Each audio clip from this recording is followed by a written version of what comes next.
Hello, and welcome to Gardening Tips with Bradley McCarthy. I'm here at the beautiful Botanical Garden.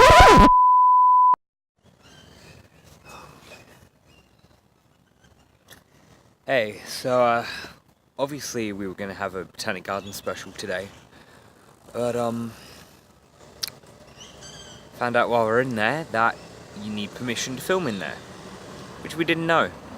Wasn't exactly signposted, but that's fine. I ain't mad. I'm not mad. It's, natural speed bump of life. Can't really be helped. So yeah, we're just gonna make do in the park, which will be fun. It'll be fun. As I said, I'm not mad. It's a blessing in disguise, even if those self-righteous little faces in there think that they're better than us, because oh, look at us, we got plants and you just got a little garden in Greenwith. Well, I'll have you know, Botanic Gardens, I will have you know that our garden in Trenworth Close is actually really lovely. It's overgrown and there's prickles and I think rusty shits in it, but well, I bet there's a lot of homeless people that shit in your garden too. You don't hear me making fun of you for it, well, I am now, but that's because you deserve it. You deserve it. We are young men. We are young, proud men just trying to make our creative way in the world.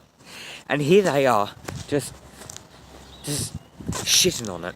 Shitting on us like we're just fertilizer for their garden. We don't need no garden. We have trees right here. Look at these trees. These trees, yeah, they're trees. They are trees, and we're going to film in them. You mark my words. This is going to be the best damn special you have ever seen. As I said, I'm not mad though. It's what happens, really. Onward and upward. Now this right here is a fantastic piece of Adelaide folklore. See, when the settlers arrived in South Australia back in 1932, I think it was, they came across the local inhabitants, the traditional owners of the land, if you will, who told them that this hollow tree right here was known as the God's Throat because of the beautiful booming singing it would make when the wind rushed through. Naturally, they also told the settlers that when it was particularly loud, it was a sign that the gods were angry and they were about to be smited their asses back to England. Naturally it wasn't, it was just a couple of kids with sticks inside, but it was a funny prank and it allowed them to keep the area clean so that the park is now lovely and beautiful to this day. Speaking of lovely parks, we don't need yours!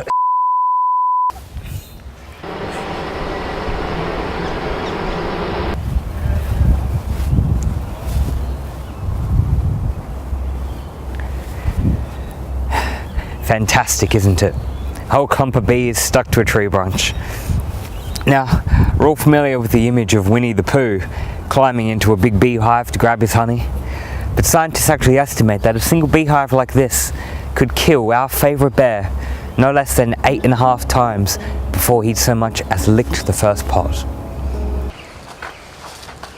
What the hell do we do? Where are we? You said you had the map. Hang on, you can navigate by starlight, right? If I... darkness? Wait. Blending the propulsion system of a particularly disappointing tricycle and the propulsion speed of a legless beggar on a skateboard. There is nothing that says Australian engineering like Captain Jolly's pedal boats. They're a fixation among Adelaideans in the summer, undeterred by the tragedy that befell in 1942 when one of them sunk with the loss of life for all on board. The fact that only 2 people can fit on one of these boats did not deter the authorities from reporting it as a disaster numbering in the hundreds of deaths.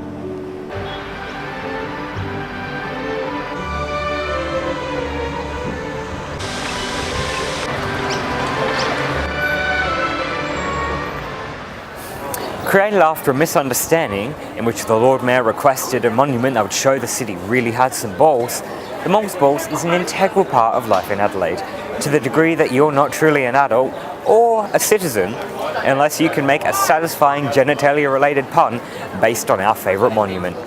However, their greatest purpose will come on the end of days, when the Book of Revelations theorise that the balls will split open and shower the city with gold, hidden by Colonel William Light himself, in case of an emergency. An in-depth look into Adelaide. So, like the ever-flowing waters of this fountain, life in Adelaide must flow ever on. Unlike the waters of this fountain, it hopefully won't be laced with dysentery and other assorted horrible diseases.